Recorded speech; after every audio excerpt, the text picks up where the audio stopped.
nii sellest, kuidas langeva vee abil objekte tõsta.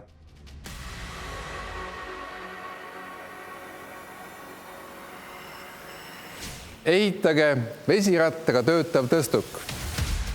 Vesiratta ehitamiseks on laua peal kõik võimalikud vahendid. Pappi, puitu, traati, plastikustusikad, erinevad CD-plaadid, vineerrattad.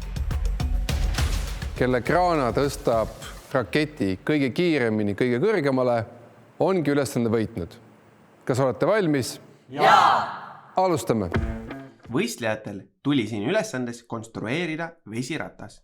Vesiratast saab teha paljudest vahenditest, mis võistlejatele antud oli. Kõige lihtsam on võib-olla võttagi lihtsalt mõni leht pappi, lõigata siit välja sobivad labad ning panna kokku üks vesiratas. Selline oli ka meie esimene prototüüp, millega ülesannet testisime.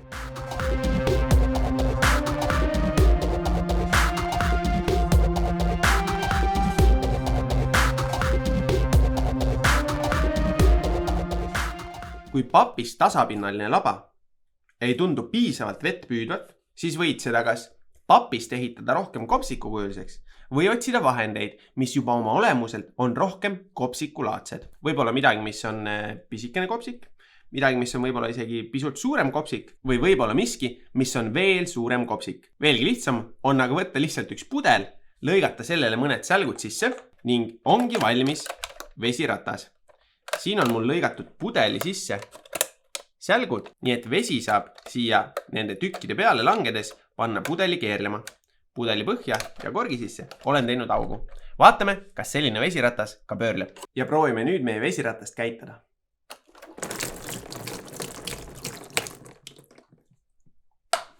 Nägime, et vesiratas hakkas pöörlema. Kuid kuidas teha siis ikkagi kõige parem vesiratas? Kõikidest vahenditest, mida näitasin, saab teha töötava vesiratta.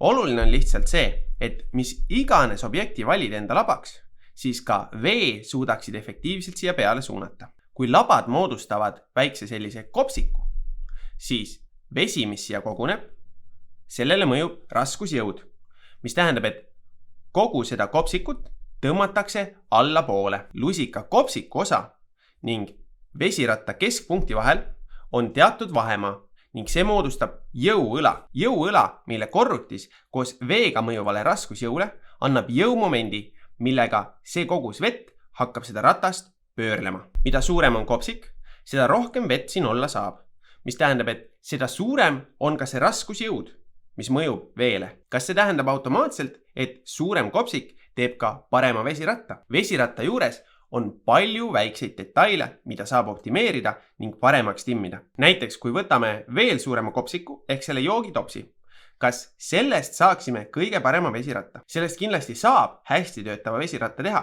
kuid nii selle topsi kui ka kõigi teiste labade juures on oluline vaadata, et meie vesiratas pidevalt ikkagi ringlema jääks. Topsiga on see oht, et kui siia vett valada, siis läheb ta küll raskeks ja hakkab ratast pöörama.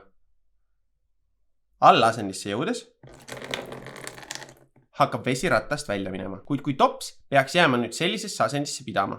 Seda ilmselt põhjusel, et ratta enda massist ning veest põhjustatud jõumomendid võivad olla jõudnud tasakaalu. Sellisel juhul on nüüd ratta edasine liikumine raskendatud ning kui järgmine tops ei ole õige koha peal olemas, et ratast edasi lükata, siis võibki ratas jääda seisma. Seda sama tuleb vaadata ka teiste võimalike kopsikutega. Kui vesiratta labad on liiga hõredalt asetatud, siis võib tekkida olukord, kus eelmine kopsik saab juba veest tühjaks, kuid järgmine ei pruugi olla veel jõudnud veevoolu alla, mis tähendab, et me võime jääda sellisesse patiseisu, kus ratas ei keerle, aga uus vesi ei jõua ka õigesse kohta labade peale. Kui neid asjaolusid arvesse võtad ning ehitad piisavalt hästi paigutatud ja hea tihedusega labadega vesiratta, siis saad ülesannet lahendada ükskõik milliste labadega. Kuidas aga teha nii, et sinu vesiratas ikkagi võimalikult kiiresti, võimalikult suure raskuse üles vinnaks? Siin tulevad mängu need samad jõuõlad, mida juba paar korda puudutanud oleme. Oletame, et meie vesiratas on ehitatud ümber selle vineerist ketta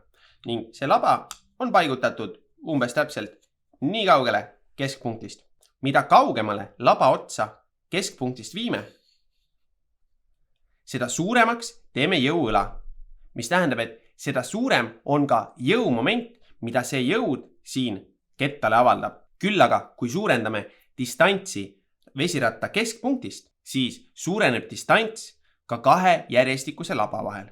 Siin tuleb leida tasakaal nii, et vesiratas oleks võimeline kogu aeg pöörama ning suudaks avaldada võimalikult suurt jõumomenti.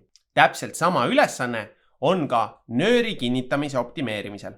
Mida kaugemale nööri kinnituskoha vesiratta keskpunktist viime, seda suuremat jõumomenti avaldab ka rippuv raskus. Kui viime selle kinnituskoha väga lähedale ehk kerime sisuliselt ümber vesiratta pöördetelje, siis on ka raskuse poolt avaldatav jõumoment väiksem. Seega, kui tahame kindla peale näha oma vesiratast töös, siis tuleks nööri kerida ümber võimalikult väikese diameetriga telje. Kui see pulk jääb veidi segaseks, siis vaatame kahte erineva suurusega ketast. Tähistagu see topsi põhi ühe läbimõõduga ketast ning see puidust ketas teise läbimõõduga ketast. Nende kahe ketta raadiused on erinevad. Jõumomendi jõuõlg ongi võrdne selle ketta raadiusega, ümber mille me nööri kerime. Seega suurema ketta puhul peame me võitlema suurema jõumomendi vastu, väiksema ketta puhul väiksema jõumomendi vastu.